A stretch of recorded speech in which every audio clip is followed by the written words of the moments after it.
안녕하십니까, 자TV 최일수입니다.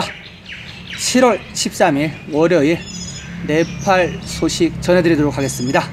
세 가지 소식 마련되어 있습니다. 첫 번째는 역시 급변하고 있는 코로나 소식이고요. 그리고 두 번째는 6개의 민간 실험실을 추가했다는 소식 전해드리겠습니다. 제가 누차 밝혔듯이 진단하는 그 실험실이 국가에서만 실행하고 있는데 민간으로 6개를 추가했다는 소식이 들어와 있습니다. 네, 다음은 세 번째 소식은 사망률이 높은 고령층이라는 기사를 소개하도록 하겠습니다. 네, 우선 첫 번째 7월 13일 코로나 소식입니다. 확진자는 144명 떴네요. 확진자가 144명 떠서 16,945명이 됐습니다. 예, 내일이면은 17,000을 돌파하겠네요. 네, 그리고 카트만두에서 9명이 떴거든요.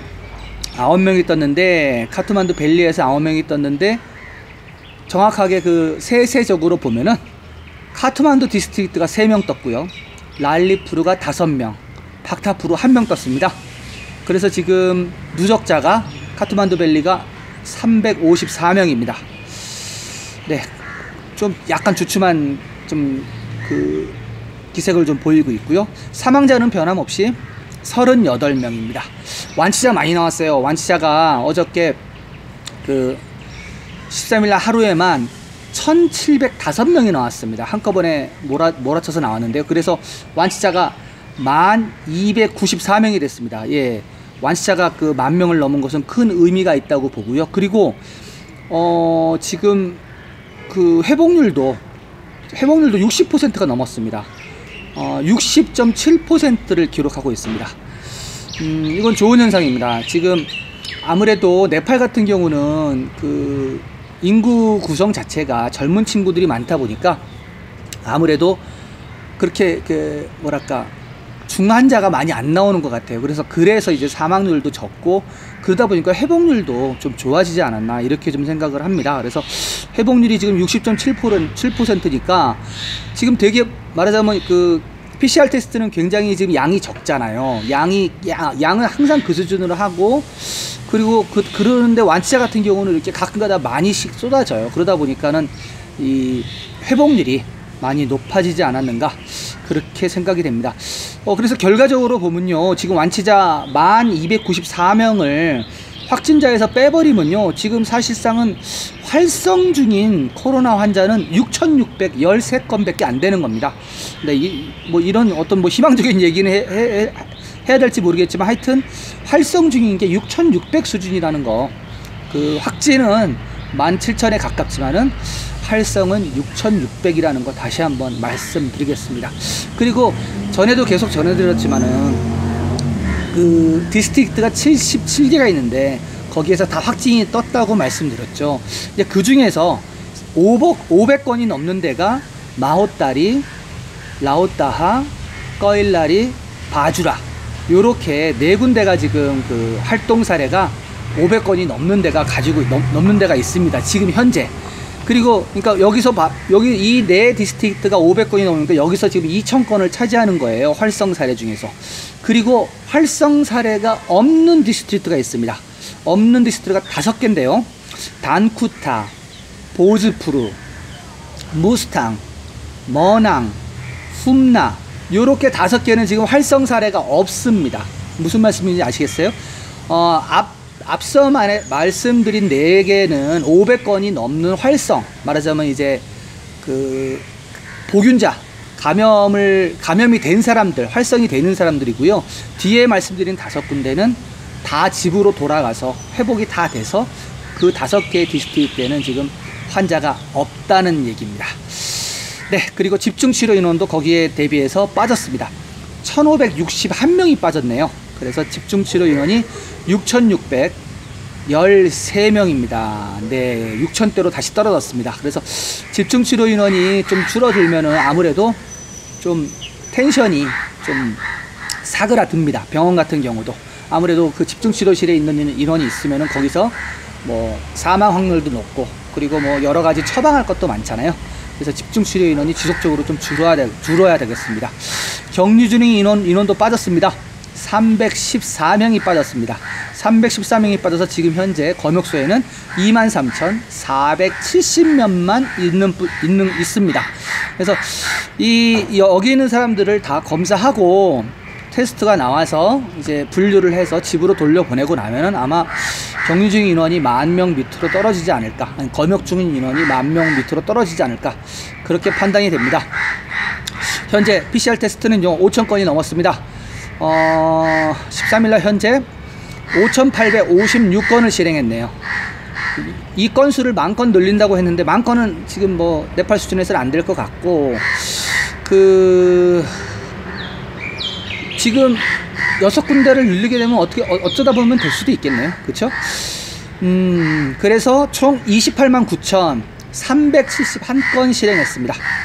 네, PCR 테스트 6건이 아니라 6군데 진단을 하는 그 민간 실험실이 추가가 됐으니까 혹시라도 10,000건을 하루에 10,000건을 할 수도 있지 않을까.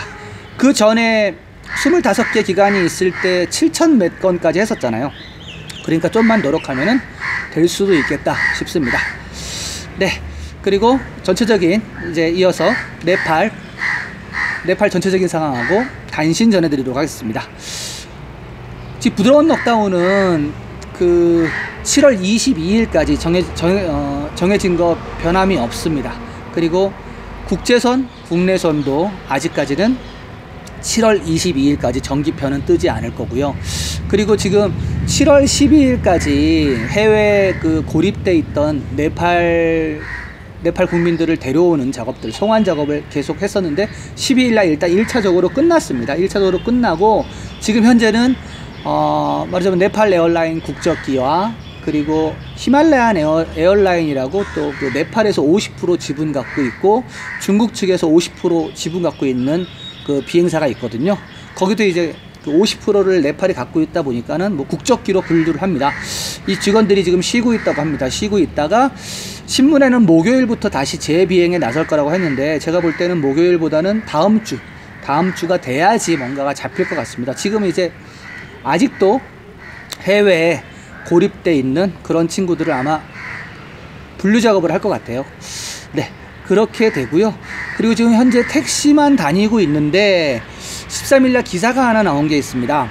그 버스 노선이 되게 많은데 그 중에 한 개 노선이 시범적으로 운행을 시작했다고 합니다. 그거는 이제 그 시내를 다니는 건 아니고요. 카트만두하고 버네파 그리고 둘리켈 방향으로 가는 장거리 노선입니다. 물론 거기 안에도 다 카트만두 벨리고요. 벨리 안에 이렇게 운행을 하는데 그 노선이 일단 시범적으로 나왔는데 사진을 보니까 그 버스가 여기는 양쪽에 2명씩 앉게 되어 있습니다. 2명. 우리나라도 예전 버스는 2명 앉았었잖아요. 지금은 이제 뭐 1명짜리로 쭉 있고 나머지는 서서 갔지만은 지금 네팔은 아직도 버스가 대형 버스 같은 경우는 2명 이렇게 한 줄에 4명을 앉게 돼 있어요. 근데 한 의자에 2명 앉는 의자에 1명씩 앉히더라고요. 1명 앉히고 1명 앉히고 1명 앉히고 1명 앉히고. 그러니까 사람이 많이 못하죠. 못하고 버스를 타는 사람마다 손소독제를 나눠주고. 그래서 거의 말하자면 이거는 그 보여주기식인 것 같아요. 말하자면 정식적으로 지금 정부에서 허가를 안 한 상태에서 그 버스 운송사업자에서 이렇게 할 수 있다. 말하자면 시범 케이스로 그렇게 하지 않았나 그렇게 생각을 해봅니다. 이게 계속 이어질지 확대될지 아니면은 이것도 다시 정부가 막을지 그거는 좀 지켜봐야 될 것 같습니다. 네, 또 다른 단신입니다.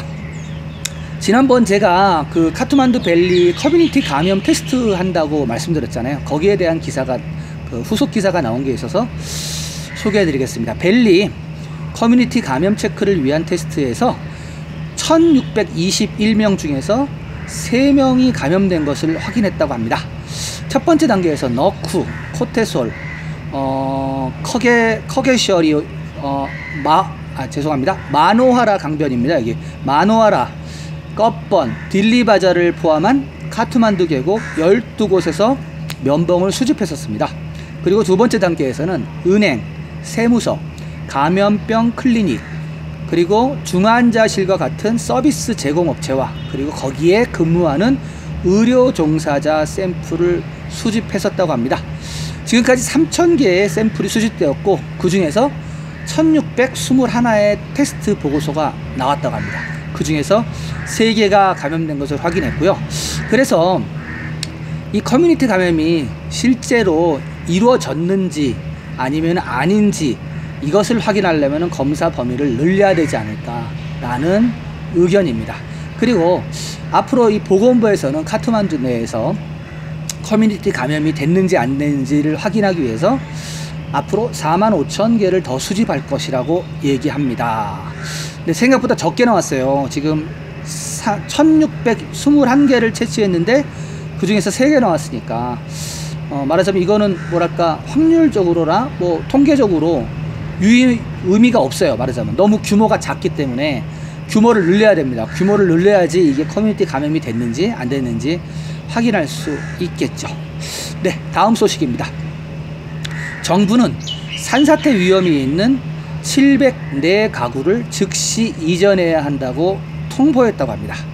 네, 월요일에 열린 연방하원의원회 국가관리 및 좋은 거버넌스 의원회가 있습니다. 여기에서 14개 디스트릭트에서 11,000가구가 산사태 위험이 높고 그 중에서 704가구는 안전한 곳으로 즉시 이사를 해야 된다고 밝혔습니다. 의원회는 신두팔초, 고르카, 라수아 디스트리트는 산사태 위험이 높고 위험에 처한 일부 가족과 마을이 집을 떠나기를 거부하면 문제가 발생할 수 있다고 경고했습니다. 내무부 장관은요, 월요일 아침까지 홍수와 산사태로 한 달 동안 85명이 사망했다고 밝혔습니다. 지난 10년간의 통계에 따르면 네팔은 몬순이 시작되고 30일 동안이 가장 위험했다고 합니다. 네, 어제도 한 100명 가까이 사망했다고 전해드렸는데 그게 이제 뭉뚱그려졌다가 그 내무부 장관이 발표를 했습니다. 85명이 지금 사망을 했다고. 근데 여기에 아마 지금 그 실종자 통계는 안 들어갔을 거예요. 실종자는 더 있거든요. 못 찾은 사람들이 있기 때문에 사망은 이제 그 시신을 찾아서 신원을 확인해야지 사망자로 잡히는 거기 때문에 아마 실종자를 찾거나 뭐 그렇게 되면은 뭐 영구 실종자로 뭐 나중에 남게 될 수도 있겠지만 아마 사망자는 더 늘어날 것입니다. 네, 코로나 소식과 단신 요렇게 전해드리도록 하겠습니다. 두 번째 소식으로 넘어가겠습니다. 6개의 민간 실험실 추가. 네, 좋은 소식입니다. 정부는 카트만두 밸리에 있는 4곳을 포함하여 6곳의 민간 실험실이 PCR 테스트를 할 수 있도록 허용했습니다. 네팔 국민건강연구소는 보건복지부 정책에 따라 카트만두에 4개, 붓두얼, 네팔건지에 2개를 포함하여 6개 민간 실험실이 코비드-19 PCR 테스트를 수행하도록 허용했습니다.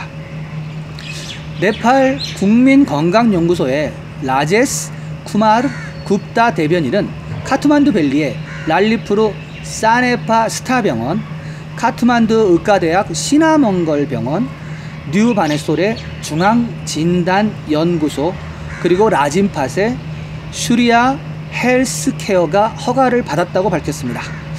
카트만두 계곡 밖은 붓두얼의 내셔널 파스 랩, 그리고 네팔 건지는 바게셔워리 연구소, 이렇게 되겠습니다. 그래서 지금 카트만두가 4군데네요. 카트만두가 4군데고, 그리고 붓두얼도 좀 도시가 크거든요. 그리고 네팔 건지는 저쪽 서쪽에 있습니다. 그래서 총 6개가 더 늘어났습니다. 그러니까 지금 현재 25개였다가 지금 6개가 늘어났으니까 이제 14일차 통계부터는 31개 통계가 나오게 되겠네요. 근데 이제 문제는 뭐냐면은 지금 현재 그 검체 채취한 것을 25개 기관으로 이제 보내서 이것을 그 코로나 테스트를 했는데 6개가 추가됐으면 이제 6개 기관에도 보내야 될 거 아니에요. 근데 이제 6개 기관은 민간이잖아요. 근데 민간인데 이 민간 쪽으로 또 정부 쪽에서 보내줄지, 왜냐하면 이게 이 협치가 돼야 되는데, 민과 간이 협치가 돼야 되는데 이렇게 말로만 하고 또 안 보내줄 수도 있습니다. 사실 그거를 좀 중점적으로 봐야 됩니다. 네, 두 번째 소식, 민간 실험실 참여를 공식적으로 이렇게 6개 하게 됐다는 거 전해드리고요. 세 번째 소식으로 넘어가겠습니다. 사망률이 높은 고령층, 네, 전해드리도록 하겠습니다. 네팔은 코로나에 감염된 사람들 중에서 고령층에서 사망률이 더 높습니다. 코로나에 네팔 전국 평균 사망률은 0.23%에 불과하지만 51세 이상의 사망률은 1.69%입니다. 데이터에 따르면 사망률은 51세에서 60세 연령 그룹에서 1.44%, 61세에서 70세 연령 그룹에서 1.5%, 71세에서 80세 연령 그룹에서 3.92%, 80세 이상 연령 그룹에서 8.33%입니다. 월요일 오전 현재까지 16,801명의 감염자 중에서 51.1%, 8,589명이 회복됐습니다. 지금까지 감염된 사람들 중에 사망자는 38명이고요. 21세에서 30세 연령 그룹 6,281명 중에서 6명이 사망했고요. 31세에서 40세까지 3,873명 중에서는 3명이 사망했습니다. 그리고 41세에서 50세까지 1,682명 중에서는 10명이 목숨을 잃었습니다. 마찬가지로 51세에서 60세는 621명 중에서 9명, 61세에서 70세 사이는 200명 중에 3명, 71세에서 80세 사이는 51명 중 2명, 80세 이상은 12명 중 1명이 사망했습니다. 공중보건 전문가 라젠드라 비씨는 50세 이상의 연령대가 코로나 감염 위험이 높다고 말했습니다. 그는 50세 이상의 사람들이 감염을 피하기 위해서는 특별한 주의를 기울여야 한다고 말했습니다. 왜냐하면은 50세 이상이 감염이 되면은 사망률이 높기 때문입니다. 심장 전문의 옴 머티 어닐 박사는 또한 나이가 들면서 사망률이 높아지고 있다고 말했습니다. 전염병이 확산된 다른 국가에서도 40세 미만의 사망률은 1% 미만이고, 그리고 40세 이상의 사망률은 그것보다 높다고 합니다. 네팔 같은 경우도 실제 사망률은 65세 이상의 사람들에서 많이 올라간다고 밝혔습니다.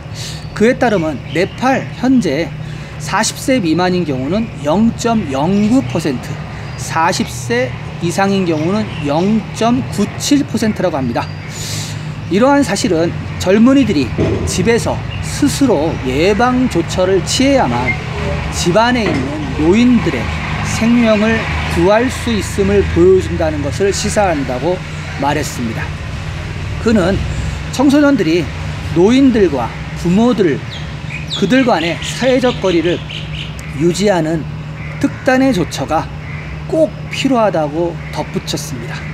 전문가들에 따르면 코로나 감염이 지역사회로 확산됨에 따라 감염은 연령대가 더 높은 그룹으로 확산될 것이라고 합니다.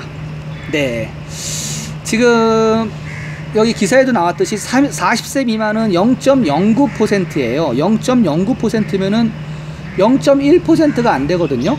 그죠? 0.10%가 안 되는데 40세 이상이 0.97%라는 거죠. 그러니까 이게 말하자면 40세 미만 같은 경우는 가볍게 0.1%니까 가볍게 앓고 회복을 보이는 반면에 40세 미만 같은 경우, 40세 이상 같은 경우는 회복을 못하고 사망에 이를 확률이 높다는 거죠. 특히 이제 50세가 넘으면은 더 높아지고, 이제 연령대가 높아질수록 사망률이 높으니까 젊은이들이 밖에서 나갔다 들어오면은 꼭 손 깨끗이 씻고, 그리고 가족들이라도 사실은 그냥 그런 믿음이 있잖아요. 우리 가족들은 괜찮겠지 라는 믿음이 있어서 그냥 같이 어울리고 하는데, 그것이 사실은 가족들 간의 그 감염이 유지가 되는 거거든요. 그래서 웬만하면은 가족들 내에서도 기침을 할 때 좀 입을 감싸고 기침을 하고, 식사를 할 때도 반찬을 좀 덜어서 먹는다든지 이러한 것이 좀 필요하다는 소리입니다. 밖에서 들어온 사람이 가장 위험하거든요, 항상. 그래서 지금 럭다운이 좀 부드러워져 가지고 밖에서 사회생활을 많이 하기 때문에 특히 이제 젊은이들은 나가서 뭐 친구들도 만날 수도 있고 돈을 벌러 나갔다 올 수도 있고 그렇잖아요. 그리고 대부분의 그 뭐 부모님들이나 그리고 뭐 할머니 할아버님들은 집안에 계시니까 밖에서 이제 병을 옮아오면 그 집이 다 확산이 될 수 있다는 얘기죠. 그래서 그런 것을 좀 유념해야 되지 않느냐. 내 가족이 무슨 뭐 어벤져도 아니고 아무리 뭐 신앙으로 극복할 수 있는 것도 아니고, 그쵸? 이게 뭐 그 전 세계적인 그 코로나 사태 보면은 이게 뭐 신앙이나 아니면 뭐 그 뭐야 국가나 뭐 섬이나 뭐 대륙이나 상관이 없잖아요. 누구나 공평하게, 뭐 공평하다고 하면은 좀 그렇지만 하여튼 누구나 걸릴 수 있는, 그죠? 거기에다가 국가 수반들도 많이 걸리잖아요. 뭐 캐나다 뭐 총리부터 해서 뭐 영국 총리, 뭐 국가 수반들도 많이 걸리고, 그리고 우리가 알고 있는 유명한 사람들도 많이 걸리고 다시 회복도 되고. 그래서 지금 같은 경우는 거의 뭐 코로나랑 더불어서 살아가는 그런 시대가 아닌가. 그렇기 때문에 더욱더 그 생활을 할 때 그 생활 속에서 어떤 그 법칙들을 잘 지켜야 될 것 같습니다. 네. 앞으로 뭐 코로나가 쉽게 없어질 것 같지 않고요. 네팔도 마찬가지고 한국도 마찬가지라고 생각합니다. 생활을 하시더라도 친구분들이나 회사를 나가시더라도 좀 안전하게 지내시기를 바라고요. 네팔이 그리울 때, 네팔 소식이 알고 싶으실 때는 언제든지 잡TV를 찾아주시기 바라겠습니다. 저는 내일도 새로운 소식을 갖고 찾아뵐 것을 약속드립니다. 아울러 구독과 전체 알림 설정, 그리고 좋아요, 그리고 댓글도 좋습니다. 댓글을 보면요 제가 되게 하루가 즐겁더라고요. 댓글도 좀 부탁드리겠습니다. 감사합니다.